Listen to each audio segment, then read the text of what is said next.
Good morning dear student. कल हम आपको सेंटेंस बताए थे, ये सेंटेंस का ही असर्टिव सेंटेंस हमने 5 काइंड आपको बताया था। ये पहला असर्टिव सेंटेंस और दूसरा इंट्रोगेटिव सेंटेंस, इम्पेरेटिव, ऑप्टेटिव और एक्सक्लेमेटरी 5 सेंटेंस हमने आपको बताया था। इसके बारे में हम विस्तार में जानेंगे कि असर्टिव सेंटेंस क्या होता है, जिसकी हिंदी होती है निश्चयात्मक वाक्य। इसका डेफिनेशन है a sentence that merely states or declares something is called assertive sentence.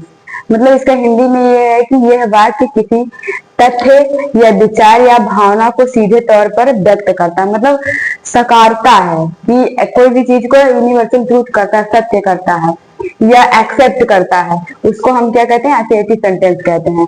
N assertive sentence में बी क्लासिफाइड इनटू, मतलब असर्टिव सेंटेंस को 2 पार्ट में क्लासिफाइड मतलब वर्गीकरण किया गया है। पहला है अफर्मेटिव सेंटेंस और दूसरा है निगेटिव सेंटेंस। अफर्मेटिव सेंटेंस की हिंदी होती है साधारण वाक्य और निगेटिव की होती है नकारात्मक वाक्य। अफर्मेटिव सेंटेंस साधारण वाक्य का डिफिनेशन होता है, ये positive statement is called on affirmative sentence. ये पॉजिटिव मतलब जो एक सकारात्मक स्टेटमेंट कथन होता है, मतलब जो स्वीकारा जाए, इस कार्ड उसे कहा जाता है अफर्मेटिव सेंटेंस, मतलब साधारण वाक्य। जैसे example, Mohan are playing football. Mohan are playing football, Mohan क्या खेल रहा है, फुटबॉल खेल रहा है। तो ये स्वीकार है कि ना, इसमें नकार तो नहीं है ना। फिर ये निगेटिव सेंटेंस है आपका सेकंड, उसी का पार्ट है।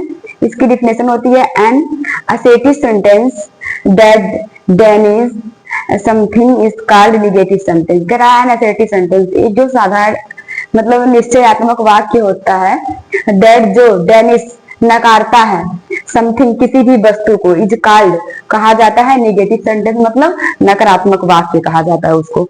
इसका एग्जाम्पल होता है Mohan are not playing football. अब यहाँ था स्वीकारा कि मोहन खेल रहा है, यहाँ पर मोहन फुटबॉल नहीं खेल रहा है, तो यहाँ नकारा ना, ये जो नॉट शब्द है ये नकारा ना यहाँ पर।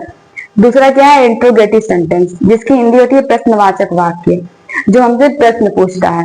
A sentence that ask questions is called an interrogative sentence. A sentence एक वाक्य दैट जो आस्क पूछता है, क्वेश्चंस मतलब प्रश्न, इज है कॉल्ड कहा जाता है एन इंट्रोगेटिव सेंटेंस, उसे हम क्या कहते हैं, प्रश्नवाचक वाक्य कहते हैं। जैसे do you read the book, क्या तुम किताब पढ़ते हो। इसको हम 2 टाइप से बना सकते हैं, एक हेल्पिंग वर्ब आगे करके और एक WH फैमिली से बना सकते हैं। Why do you read the book, तुम बुक क्यों पढ़ते हो, ये आपका इंट्रोगेटिव सेंटेंस है। इसको हम 2 टाइप से बना सकते हैं, हमने आपको बना के दिखाया भी है।